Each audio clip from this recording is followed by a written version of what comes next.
Hey guys, I am going to make the cookie cutter column molds. I'm going to show you how to do that. You can just cut pieces and put it in, but you get a completely different effect. And I'm going to show you how to do it with rebatch and soap dough because I have a lot of that and I use what I got.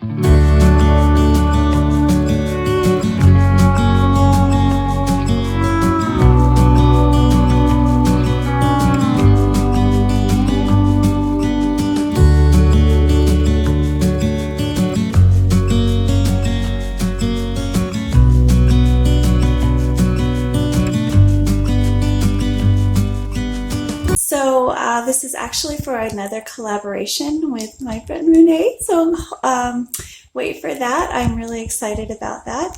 And I've got a couple of different shapes, one of which will be for that project and one will be for something else. So let's get started.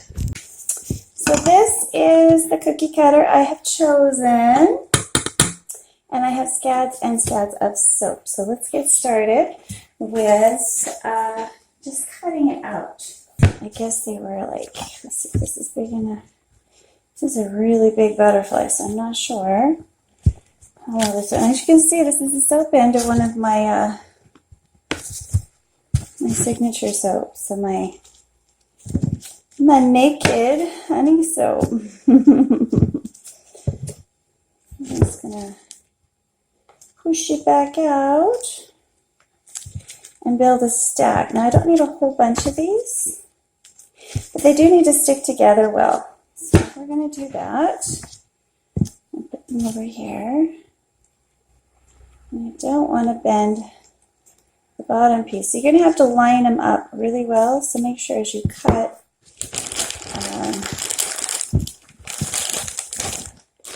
I've got some nice big bars here, so that's going to make my life a little easier, I think. When you're putting a whole bunch of thin ones together, it's a little more work. And I'm also going to use these pieces to glue it all together. So this is going to be fun. So I need about 6 inches. I'm just making it a 6-inch butterfly mold. Butterfly whatever. Just stack those up over there and you can watch me as I cut them all out. So what are you guys doing with your summer? Are you having a good one, I hope? This one is uneven. That's going to be a challenge. I think I'll save that for a different thing. You can tell I use a slab mold. It's my slab pieces. But it's nice and soft. All you have to do to have this soft soap dough, and I made this, I think I made this one months ago. I figured out how to cut my soap so I don't have quite as much waste, which then I'm going to have to start, master batching or something for YouTube. But it's really great. There we go. And see how I'm lining up like everything.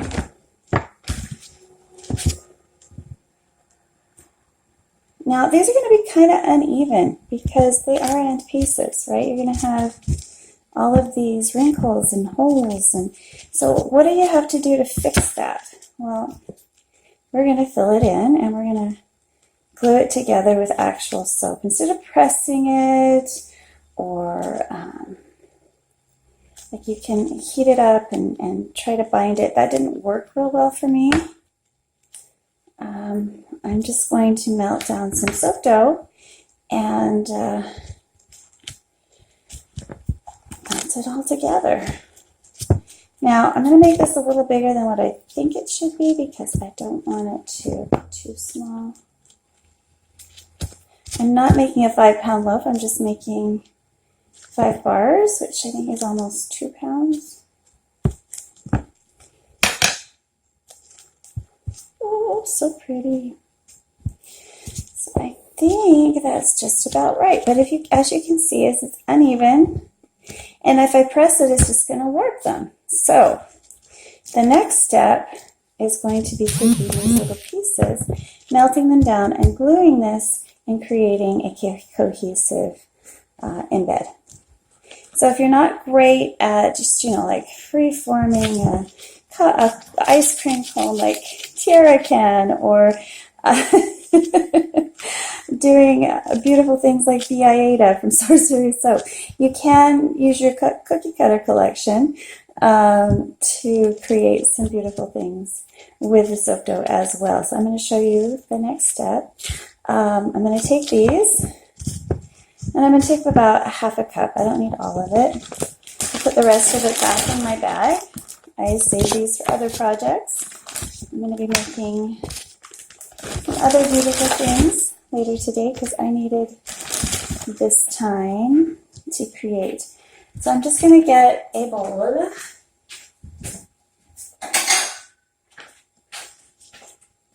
Now this isn't melt and pour soap, this is cold process soap. But because it's so soft, it's going to melt for me. And I don't need it to be completely fluid, but I do need it to be soft. And because it hardens up again, I'm just going to do, maybe I'll do about half of this so I don't, have problems in there. This is great soap dough, by the way. So I'm looking forward to my sister visiting. I just got back from the States, and they're coming to see me, so it's almost like an extended holiday. How cool is that? So what do you guys do in the summertime? I have some fun things planned. We're going to be going to the quarry, possibly to Nautical Beach. If you're coming to Victoria and you need some ideas of where to go, just let me know. Sometimes having a local share with you their favorite haunts is super, super fun. We might actually do that too. There are ghost tours you can do in the summertime. They're quite late in the summertime. Those are more fun to do in the winter because it's early.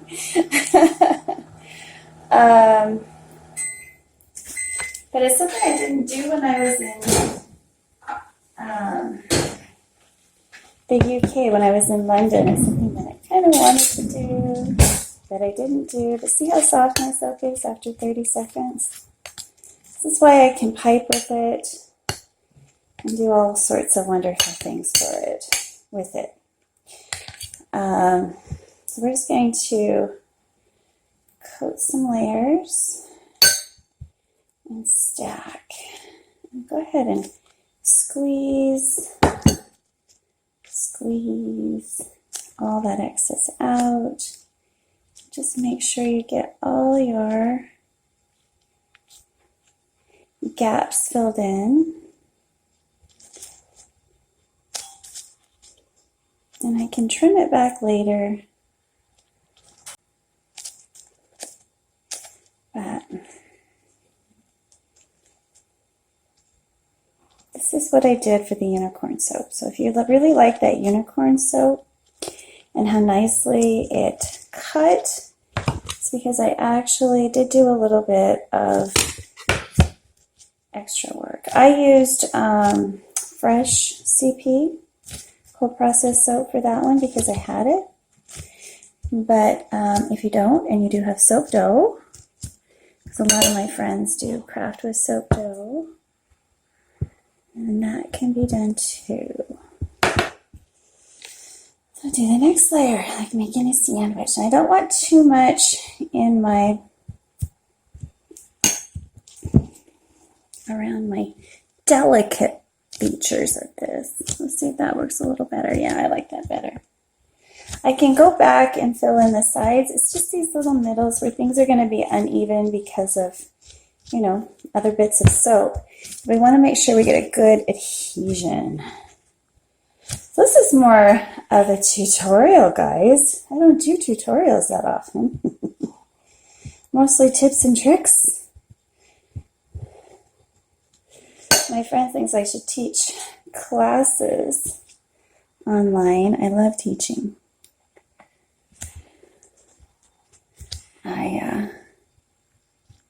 I was a seminary teacher for almost 5 years. It's wonderful. Teenagers are fantastic. They really are. So as I start to see big gaps, I'm just filling those in. Do you see those? That's not a gap, but these along here need some filling in. You want to maintain your shape because you want that pretty butterfly, but you also want it to be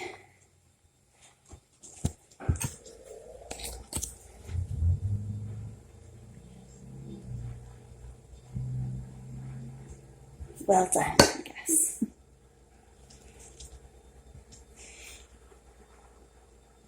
So I love butterflies, and I've been wanting to make a butterfly soap for my friend Marlene, who's also a YouTuber for a while. She's an artist, incredibly talented artist. And I hope you're well, hon. I haven't heard from you for a while. I'll have to go check out your channel and see what's going on. But there's a good start. But see all those gaps? Now, if you're going to cut into that, it's going to leave them. It's not going to be pretty. So I want to fill all of those in with soap. And hopefully, I can push it all in well enough so that when I go to cut it, we'll get those nice, beautiful lines without any little gaps that you saw.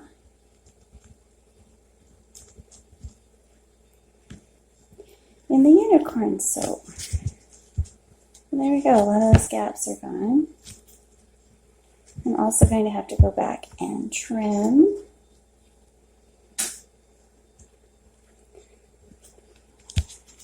The excess gunk. You have to go along every bit because there are places where it's just uneven and so it can't really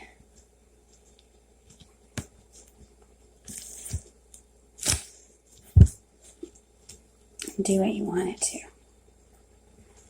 Now, my soap is sitting up, so I'm going to have to warm it up again because you can't really force big chunks of soap into those gaps. So I'll give it another couple of seconds.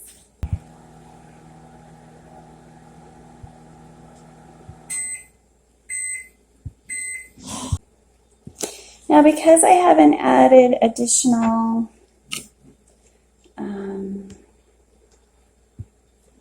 water to this, it's the same drying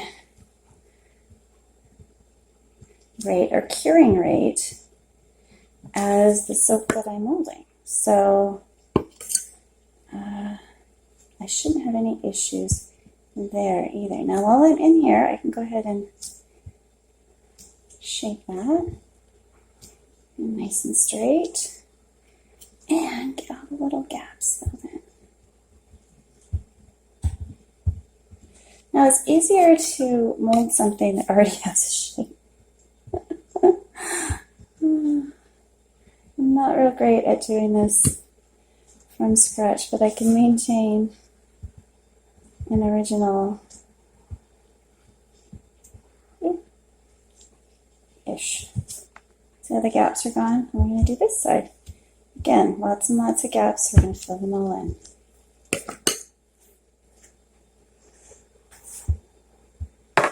Going in as far as we possibly can.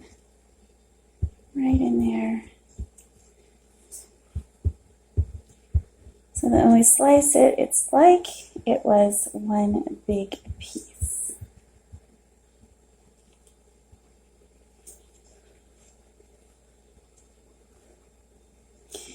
Now, my butterflies are probably going to have variation somewhat because this column isn't going to be like a uniform column mold. You can buy butterfly column molds, but they aren't quite this big. And for this design, I wanted this big shape.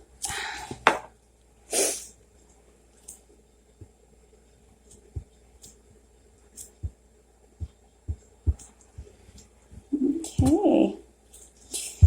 So I've got a little extra in there. You can see it right in there. So I'm going to start shaping it a little bit, reshaping it now that I've got all my gaps filled in. So I've got a little too much in there. Little oddly shaped bits. We're going to fill that in so that it's smooth.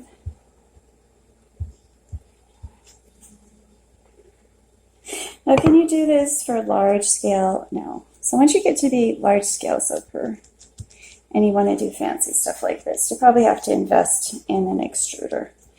But just because we're little doesn't mean you can't do all the fun stuff.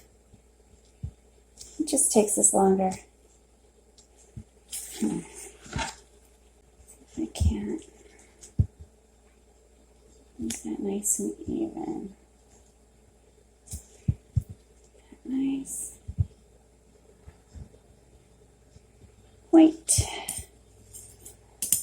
Just reshape it again. What I want. Okay. Now I might play with this some more, double check it before I put it in my mold, but I am pretty happy with this. So I'm going to go ahead and let this sit and move on to my next project. Oh, I've got a little more here. I think I want that filled in right there.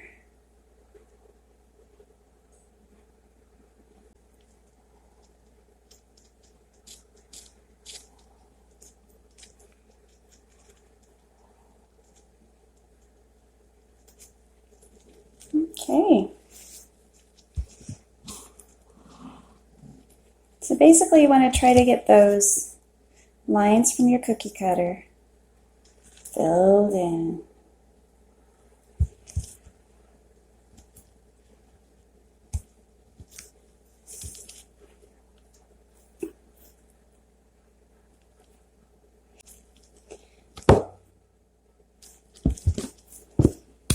I keep messing up this spot right here though.